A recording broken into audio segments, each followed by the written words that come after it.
Vibe Radio. Vibe Radio 94.6, écoute la bonne humeur tous les jours. Gédéon, pour revenir à ce que vous menez comme action, comme je vous l'ai dit, hein, comme moi ou certaines personnes, on a envie de savoir, aujourd'hui, votre ministère, vous avez une église où vous faites que des prédications?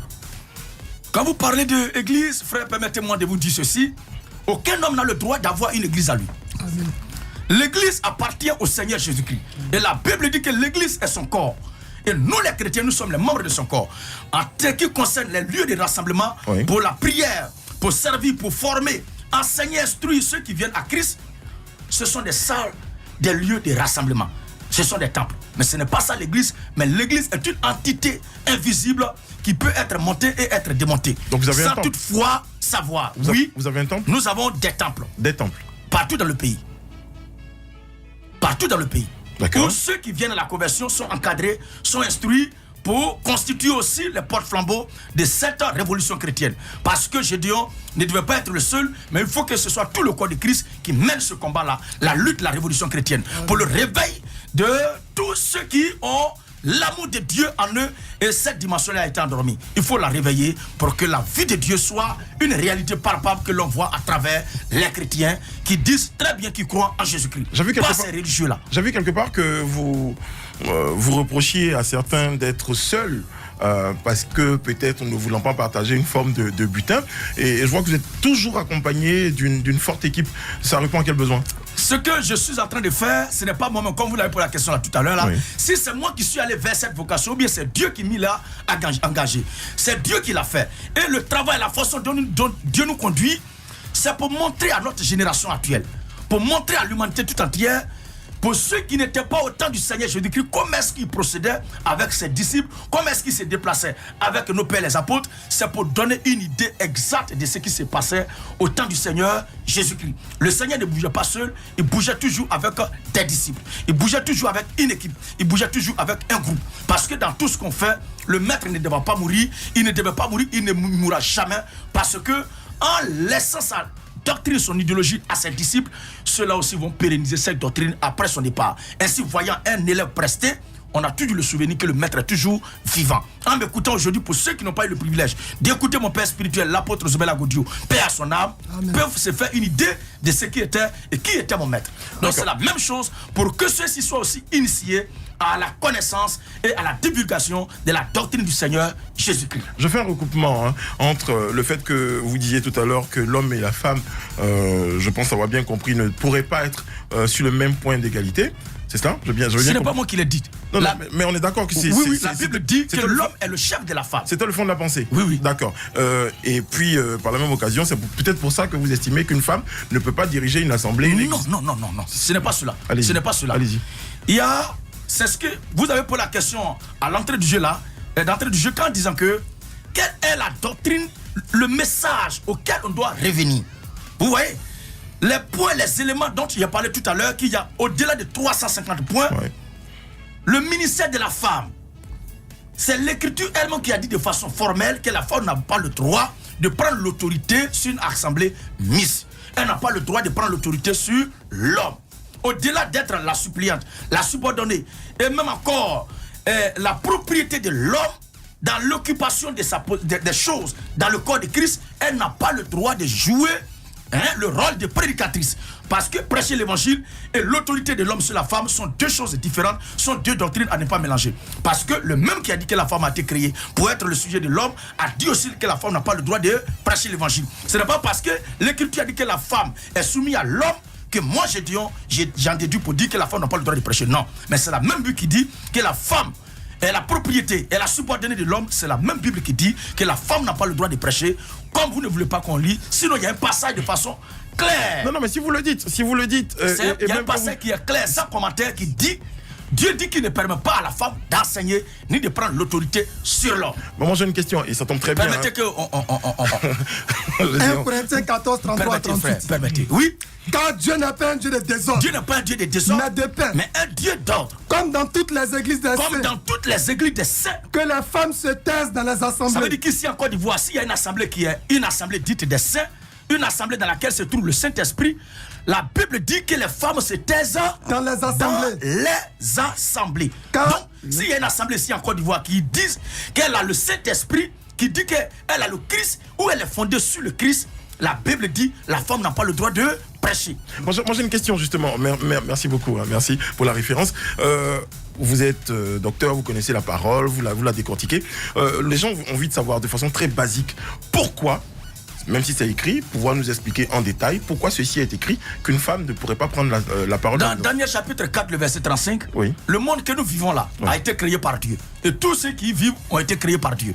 C'est le maître qui a créé, lui qui est le metteur en scène, le réalisateur de son film. On ne peut pas lui demander même pourquoi dans ton film là, l'homme est sorti de la maison avant que la maison explose. Dans son film qu'il a réalisé, ce dernier ne devait pas mourir dans l'explosion. Tout à l'heure, vous avez pourtant expliqué que donc c'est Dieu. Ouais. Donc c'est Dieu qui a bien voulu que les choses soient ainsi. Et la Bible dit, il fait ce qui lui plaît, il fait ce qui bon lui semble. Donc c'est une ordonnance, c'est un ordre, il faut le respecter, point final, sans explication. C'est ce que la Bible a dit dans la fin de la lecture du passage qu'on avait donné. Oui. Que le passage qu'on avait donné, la fin, si on lisait jusqu'à la fin. Si quelqu'un croit être prophète, ou inspiré de Dieu, qu'il reconnaisse que ce que je vous écris, que ce que nous venons de lire tout à l'heure, que la femme n'a pas le droit de prêcher là, est un commandement du Seigneur. Maintenant, et si quelqu'un l'ignore, s'il y a les gens qui ne veulent pas l'accepter, qu'il l'ignore. Nous ne forçons personne à accepter la parole de Dieu. Seulement que ce qui a été dit, tous les enfants de Dieu doivent dire Amen à la parole de Dieu.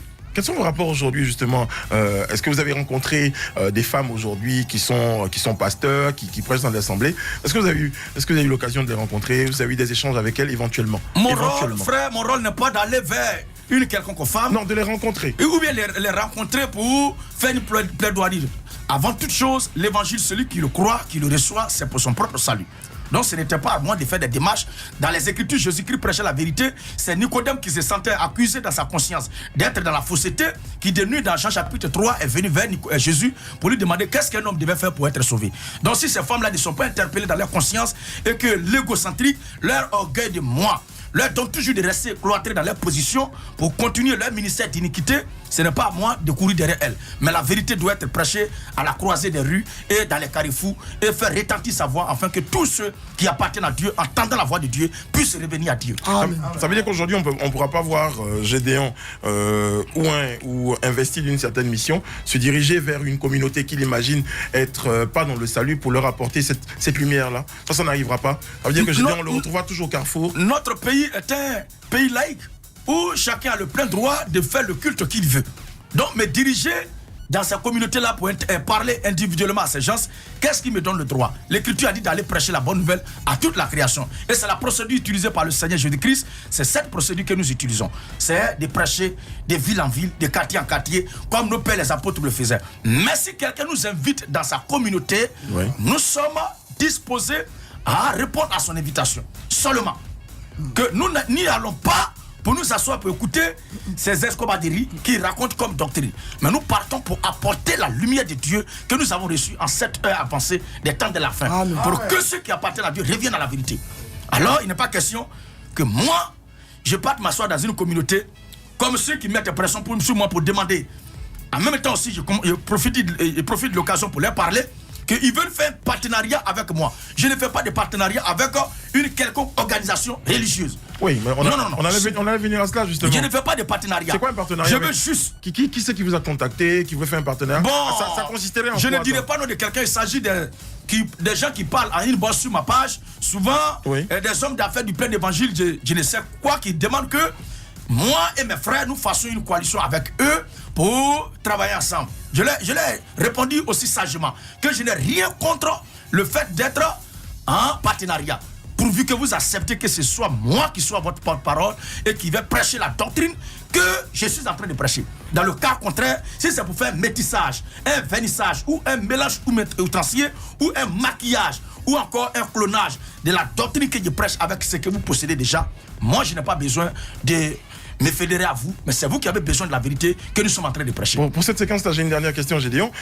Quand vous dites ce que vous dites, ça veut dire qu'aujourd'hui, Gédéon est le seul, aujourd'hui en Côte d'Ivoire, je dirais que ça, à avoir la vérité. D'autant plus que si on vous dit venez avec nous pour qu'on puisse ensemble instruire le peuple de Dieu, vous dites je viendrai à une seule condition, il faut que ce soit moi le chef, il faut que ce soit moi qui soit la tête, parce que c'est moi qui ai la vérité. Gédéon Gédéon dit qu'il est le seul en Côte d'Ivoire ou dans le monde qui dit la vérité, ça serait audacieux.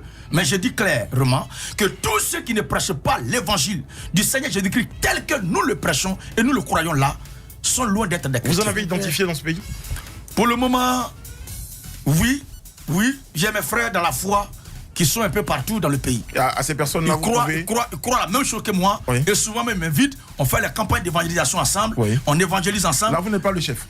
Non, là, vous n'êtes pas celui qui a la parole. Le chef, c'est le Seigneur Jésus-Christ. Vous avez dit, il n'y a personne. Oui, mais ceux qui m'ont invité là, j'ai écouté les doctrines, j'ai vu que ce n'est pas la même chose que nous prêchons, et ils sont dans le faux.